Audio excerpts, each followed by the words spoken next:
السلام عليكم ورحمة الله وبركاته. دمانتي أد بني السلام أصحابتا رمضان كريم إلهي أنا كأقبل رمضان بش برواقنا كل مايو تمكن دمالي وجرا هلا فايدستو إلهي نأكير قوة نهارت لقوا حرية آمين إن شاء الله.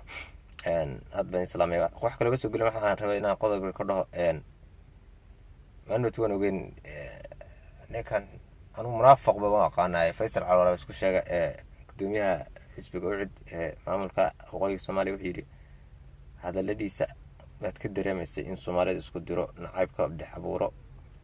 faysal anu waxaan leenahay adeer soomaali way ka bogsootay qabiilii waxa waa laga gudbay horaa loo soconayaa.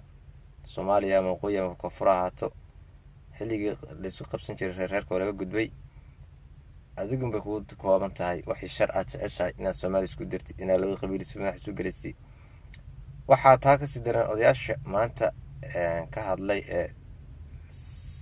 suldaanadii difaacay faysal cabdulaahi waan dhageystay odayga ugu weyn maxaa la suldaanka magaciisa ma suldaanka beelaha isaaq wuxuu yidhi hadalkaa ma oran hadalku waa duuban yahay. soomaali waxaa tiraahaa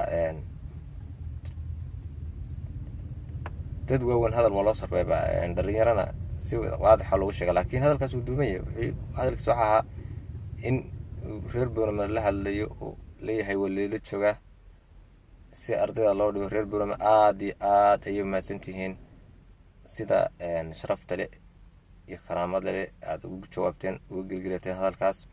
laakiin ma waxaan islahaa cuqaasha faysal cali way qabanayaan oo ma difaaci doonaan laakiin waxay daran noqotay inay difaacaan maanta. aad baan wax maay garamayo odayaasha milaaluushu siiyey waa hadal laga xumaado odayaashaasi niman waaweyn bay weli hayeen dee hadalku duuman yahay haddii aan lisna tarayn faysal cali insha allah wixii rabaanta ka baxay leefyada aad baan uga hadli doonaa. akbar munaafiqiin baan u aqaanaa fi somaliland faysal cali cid kale ma jirto. munaafiq oo kii dadka isku dira hadalka u kala qaada. aad baan salaamayaa ramadaan kariim ciidka ilaahay bash ku gaarsiiyo dhammaantiin asxaabta.